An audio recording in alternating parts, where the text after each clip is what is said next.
Bernard Renaud de La Faverie, bonjour. Bonjour. Vous venez de publier Mémoire d'un alchimiste contemporain. Il s'agit de Bernard Chauvière. Alors, avant de parler de cet ouvrage et de son auteur, j'aimerais un petit peu que vous vous présentiez. Moi, ce que j'ai compris, c'est que Bernard Renaud de La Faverie, c'est un historien passionné d'hermétisme et de tradition. Il a été libraire pendant 28 ans d'une librairie dans le 7e arrondissement qui s'appelait La Table d'Émeraude. Il a été créateur d'une édition Table d'Émeraude. Il a dirigé la revue Tourbe des philosophes en 79. Il était directeur pendant une trentaine d'années aux éditions d'Hervy, directeur éditorial aux éditions d'Hervy Entrelacs, deux océans, avec un catalogue de 1500 titres. Alors, Bernard Renaud de La Faverie vient de créer une nouvelle édition qui s'appelle Paginanda. Et ce que les lecteurs aimeraient savoir, c'est que va couvrir cette nouvelle édition. Cette nouvelle édition va couvrir plusieurs domaines. C'était déjà l'alchimie et l'hermétisme, la franc-maçonnerie, et puis aussi quelques auteurs, quelques titres sur des sujets divers qui peuvent être des romans initiatiques, qui peuvent être des livres au sens large d'ésotérisme, mais qui apportent quelque chose, qui ne soit pas un fatras intellectuel comme il y en a beaucoup sur le marché aujourd'hui, des livres qui correspondent à quelque chose et dont les auteurs sont engagés dans une vraie démarche. Alors, on va parler un peu de Bernard Chauvière. La question qu'on peut se poser, c'est comment et pourquoi a-t-il rencontré autant d'hommes célèbres, de chercheurs d'alchimie, et comment vous êtes-vous rencontrés? Dites-nous un peu plus sur ce personnage mystérieux. Comment il a rencontré? Il a eu la chance d'être le cousin d'une personne qu'on a complètement oubliée aujourd'hui, qui s'appelait Richaudot. Richaudot, c'était le fondateur des éditions Retz et le fondateur de la méthode de la lecture rapide. Et Richaudot avait ses bureaux aux Champs-Élysées, a publié Bergier, et quand Bernard Chauvière est tombé sur le Matin des magiciens, il a fait le rapport entre son cousin et Jacques Bergier, et donc il lui a demandé à le rencontrer. Et de fil en aiguille, voilà. Donc il a rencontré Bergier, qui lui a parlé d'alchimie, il s'est mis à lire un certain nombre d'ouvrages, et puis comme ça doit se faire dans ce milieu-là, et surtout à l'époque, il a lu les livres de Fucanelli, il a lu les livres d'Eugène Cancelier, il a rencontré Eugène Cancelier, et nous nous sommes rencontrés parce que je connaissais très très bien depuis très longtemps Eugène Cancelier, et puis s'il venait chez moi, chez mes parents, dès les années 50, et qu'on s'est retrouvés quand j'ai repris la librairie La Table d'Émeraude, où il venait régulièrement. C'était un ami de l'ancienne propriétaire. Et donc, là, on s'est retrouvés. Et les gens qui allaient voir M. Cancelier ou qui lui écrivaient passaient très, très souvent à La Table d'Émeraude parce que Eugène Cancelier les y envoyait. Voilà. Et c'est comme ça que nous nous sommes rencontrés dans les années 70. Bernard Chauvière parle d'une intervention d'une interview sur FR3 de Paolo Coelho, interview dans laquelle apparaissaient des images d'alchimie opérative. Et on y explique une opération qui s'appelle la purification de Régule. Est-ce que vous pouvez nous expliquer ce qu'est la purification de Régule? Non, je ne vous l'expliquerai pas parce que ça fait partie des techniques que ceux qui travaillent au laboratoire ne dévoilent pas. Mais bon, c'est des procédés techniques qu'il faut faire très attention parce que là, on est à la limite de la métallurgie et de l'alchimie. Vous avez des textes du 18e de métallurgie qui vous expliquent que cette partie-là peut être parfaitement confondue avec ce que prétendent faire les alchimistes. Donc, on est sur une frontière où on travaille sur des métaux, on travaille sur de la stibine ou de l'antimoine plus vulgaire, et qu'il faut arriver à purifier.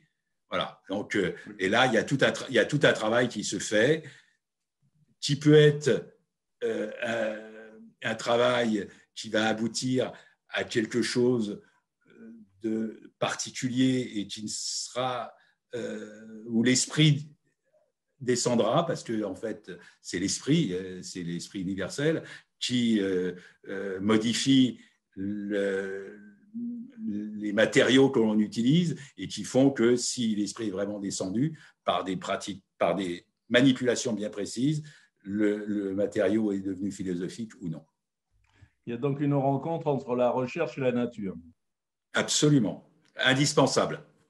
Si on pense que ce n'est que du matériel, on a tout faux. Chauvière a rencontré, en dehors de tous ces célèbres alchimistes, il a également rencontré Emmanuel de Dubgevorst. Oui. Et quand il en parle, on comprend qu'il a utilisé à la suite de cette rencontre, entre autres, une méthode différente de celle de Fulcanelli. Alors, quelle était la différence avec la méthode de Fulcanelli qu'utilisait Bernard Chauvière? Alors, déjà, Emmanuel Dubgevorst, c'est quelqu'un que j'ai très bien connu, qui était un grand monsieur, qui avait fait une rencontre dans les années 50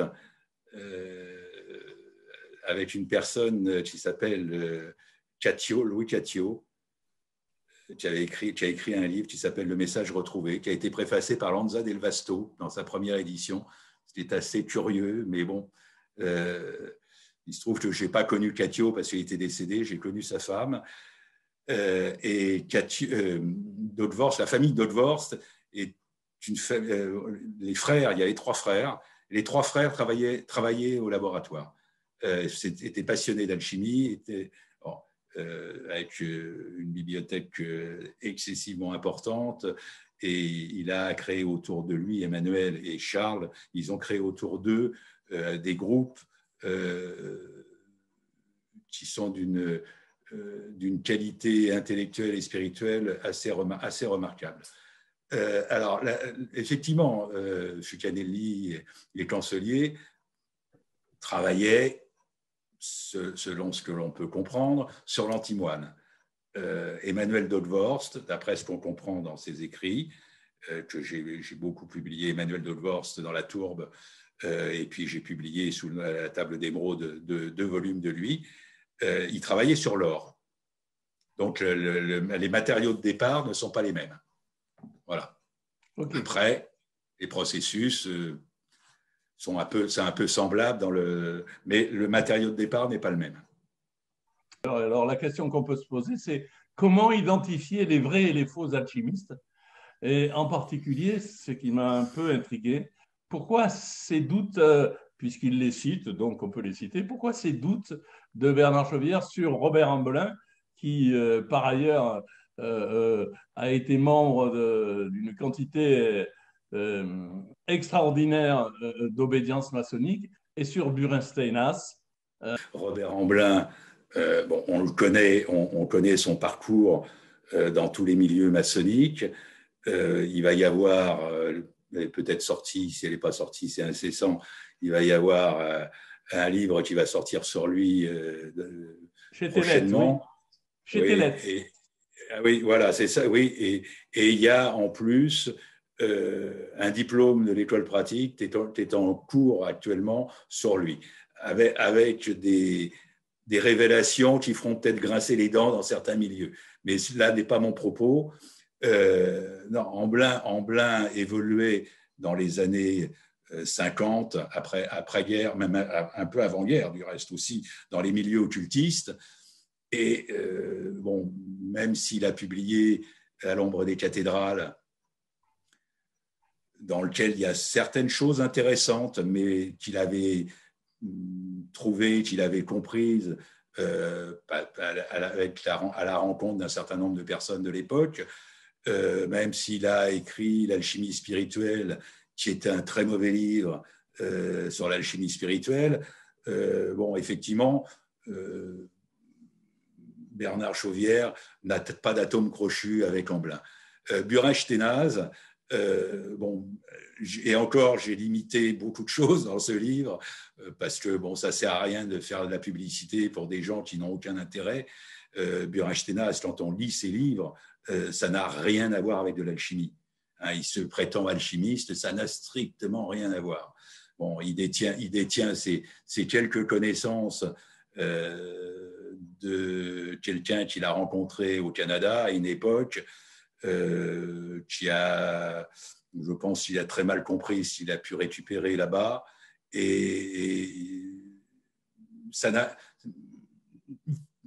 Si on lit les livres de Burin-Sténaz, ça n'a strictement rien à voir avec de l'alchimie. Quand il prétend avoir avalé la pierre philosophale et que pendant 15 jours, il a plané dans les limbes, ça n'a strictement rien à voir. Bon, c'est pas de l'alchimie, voilà.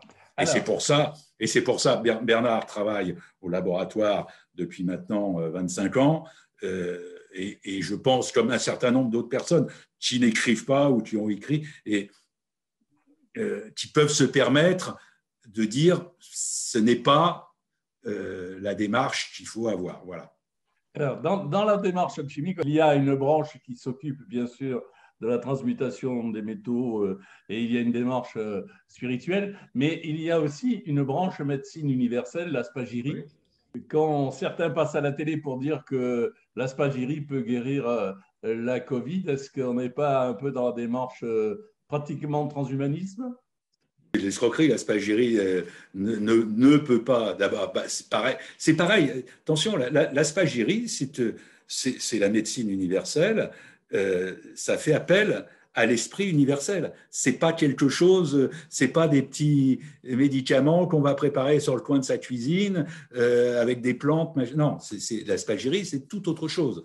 Hein, Eugène Cancelier, quand il a eu son infarctus en 73, s'est soigné avec des sels philosophiques, et ça, c'était de la spagyrie. Bon, mais vous ne soignez pas le Covid avec. Je ne sais même pas comment on a pu interviewer ce personnage et le laisser passer sur les ondes. Non, c'est pas sérieux. C'est pas sérieux. La spagyrie peut être sérieuse, oui, tout à fait. Une dernière question peut-être pour ouvrir une fenêtre sur Paginanda. Pourquoi ce titre Paginanda et quelles seront vos prochaines parutions? Il y a un livre de Jean-Luc Leguet qui est enlumineur et qui a écrit un certain nombre d'ouvrages que j'ai publiés chez Derby. Il y a un livre sur René Guénon et les chrétiens. Ouvrage intéressant qui ouvre des perspectives intéressantes autour de Guénon et autour de justement comment il percevait ce milieu chrétien, lui qui s'est converti à l'islam. Bon, il y a un livre qui est prévu, c'est pas finalisé, mais sur alchimie et franc-maçonnerie.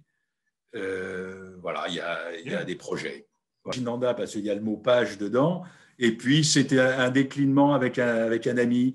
On a joué sur des mots, sur des termes, et on est arrivé là-dessus, et la consonance nous a plu. Voilà, c'est aussi simple que ça.